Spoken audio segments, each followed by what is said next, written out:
قال رسول الله صلى الله عليه وسلم من سبح لله في بدن كل صلاة 33 وحمد الله 33 وكبر الله 33 وقال تمام 100 لا إله إلا الله وحده لا شريك له له الملك وله الحمد وهو على كل شيء قدير غفرت خطاياه وإن كانت مثل الزبد البحر رواه مسلم. മഹാനായ അബൂ ഹുറൈറ റളിയല്ലാഹു തആല അവിടുന്ന് നമുക്ക് റിപ്പോർട്ട് ചെയ്തിരുന്നു. ഇമാം ബുഖാരി മുസ്ലിം റളിയല്ലാഹു അൻഹു അവിടുത്തെ സ്വഹീഹ് മുസ്ലിമിൽ ഈ ഹദീസ് രേഖപ്പെടുത്തുന്നു. തിരുദൂതർ സ്വല്ലല്ലാഹു അലൈഹി വസല്ലം തങ്ങൾ അവിടുന്ന് പറഞ്ഞു, ആരെങ്കിലും നിസ്കാരശേഷം ഫർദ് നിസ്കാരശേഷം നമ്മളിപ്പോൾ നിർവഹിച്ച കാര്യം ഫർദ് നിസ്കാരശേഷം 33 സുബ്ഹാനല്ലാഹ് എന്ന് നല്ല ഇഖ്ലാസോടുകൂടി ആരെങ്കിലും പറഞ്ഞാൽ, നല്ല ഇഖ്ലാസോടുകൂടി ആയിരിക്കണം അത് പറയേണ്ടത്. നമ്മൾ സുബ്ഹാനല്ലാഹ് പറഞ്ഞിട്ട് കാര്യമില്ല. അത് പറയുമ്പോൾ നല്ല ആത്മാർത്ഥത ഹൃദയത്തിൽ നിന്നും അത് പ്രതിഫലിക്കണം. ആ രീതിയിലായിരിക്കണം ആ മഹത്തായ തസ്ബീഹ് സുബ്ഹാനല്ലാഹ് എന്ന് നമ്മൾ പറയണം.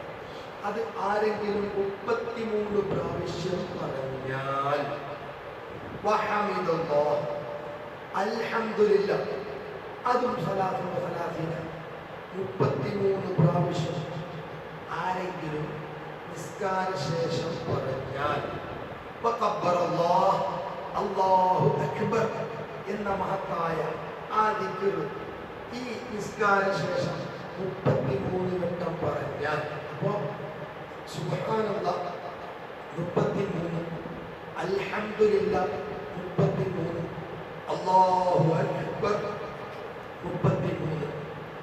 അങ്ങനെ ഇത് മൂന്നും നമ്മൾ 33 പറഞ്ഞപ്പോൾ 99ആയി. 99 ദിക്റായി, തസ്ബീഹായി.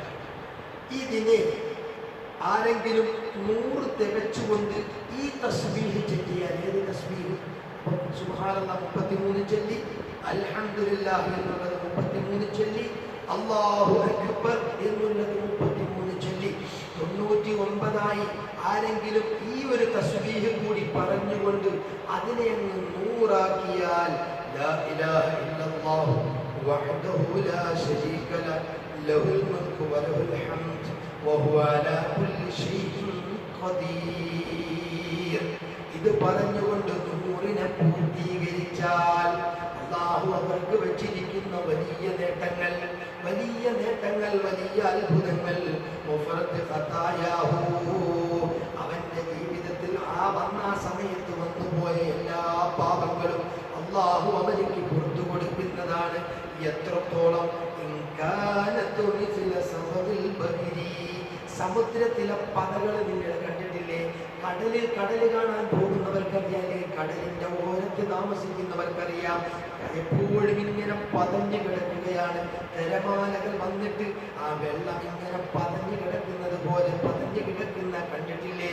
ഇതുപോലെ ആ സമുദ്രത്തിലെ പത ഒരിക്കലും നമുക്ക് എണ്ണി തീർക്കാൻ സാധ്യമല്ല, ഗണിച്ചു തീർക്കാൻ സാധ്യമല്ല. ഇത്രത്തോളം പത സമുദ്രത്തിലുണ്ട്. എന്നാൽ തിരുനബി സല്ലല്ലാഹു അലൈഹി വസല്ലമ തങ്ങൾ പറയുകയാണ്, അവന്റെ പാപം ഈ 33 സുബ്ഹാനല്ലാഹ് ചൊല്ലിയ ആള്, അൽഹംദുലില്ലാഹ് ചൊല്ലിയ ആള്, അല്ലാഹു അക്ബർ ചൊല്ലിയ ആള് 99ആയപ്പോ ലാ ഇലാഹ ഇല്ലല്ലാഹു വഹ്ദഹു ലാ ശരീക ലഹു ലഹുൽ മുൽക്കു വലഹുൽ ഹംദു വഹുവ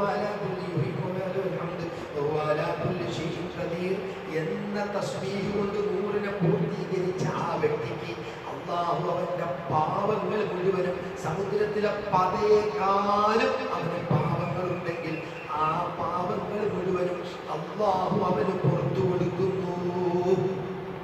നാളെ ആഖിറത്തിൽ നമ്മളെ വലിയ സമ്പന്നനാക്കുന്നത്, ആഖിറത്തിൽ വലിയ ധനാഢ്യനാക്കുന്നത്, ആഖിറത്തിൽ നമുക്ക് ഏറ്റവും കൂടുതൽ സമാധാനം നേടിത്തരുന്നത് ഈ ദിക്റുകളാണ്. ഏത് ദിക്റ്? 5 വക്ത് നിസ്കാരത്തിന് ശേഷം അൽഹംദുലില്ലാഹ്, അല്ലാഹു അക്ബർ. ഇത് വലിയ പവറുള്ള ദിക്റാണ്. അതുകൊണ്ട് നിസ്കാര ശേഷം നല്ല ശുഷ്കാന്തിയോടുകൂടി ആത്മാർത്ഥതയോടുകൂടി ചൊല്ലിയാൽ നമുക്ക് കിട്ടുന്നത് വലിയ നേട്ടമാണ്. അതിൽ യാതൊരു സംശയവുമില്ല. തിരുദൂതർ പറഞ്ഞു, ആഖിറത്തിൽ നിങ്ങൾക്ക് വലിയ മേൽക്കൈ ലഭിക്കാൻ, ആഖിറത്തിൽ വലിയ പദവിയിലേക്ക് ലഭിക്കാൻ, ധനാഢ്യന്മാരുടെ കൂടെ ദുനിയാവിൽ വെച്ച് കോരി കൊടുത്ത ആളുകളൊക്കെ ആഖിറത്തിൽ വലിയ പദവികൾ ലഭിക്കുമ്പോൾ നിങ്ങൾക്കും അതുപോലത്തെ ഒരു പദവി കിട്ടണമെങ്കിൽ നിങ്ങൾ ഇത് ശുഷ്കാന്തിയോടെ ചൊല്ലിക്കൊള്ളണം. മറക്കരുത്, അലസത കാട്ടരുത്, ഇഖ്ലാസ് കുറഞ്ഞു പോകരുത്. നല്ല ആത്മാർത്ഥതയോടുകൂടി ചൊല്ലിയാൽ നിങ്ങൾക്ക് ഇത് വലിയ മുതൽക്കൂട്ടായിരിക്കുമെന്ന് തിരുദൂതർ സല്ലല്ലാഹു അലൈഹി വസല്ലമ തങ്ങൾ അവിടെ നിന്ന് നമുക്ക് പഠിപ്പിച്ചു തരുന്നു. അല്ലാഹു അതനുസരിച്ച് നല്ല ആത്മാർത്ഥതയോടുകൂടി നിർവഹിക്കാൻ അല്ലാഹു സുബ്ഹാനഹു വ തആല നമുക്ക് തൗഫീഖ് നൽകി അനുഗ്രഹിക്കുമാറാകട്ടെ.